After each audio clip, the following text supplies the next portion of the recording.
Meaning of Grand Tour. Grand Tour. Grand Tour. Grand Tour. Grand Tour.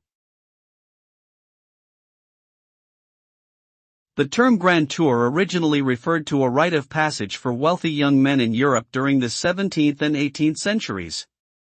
It was a long and expensive journey through various countries to expose the young traveler to the art, history, architecture, and culture of Europe.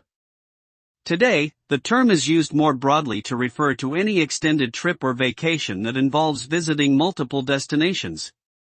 The goal of a grand tour is typically to gain a deeper understanding of different places and experiences, to broaden one's horizons, and to create lasting memories.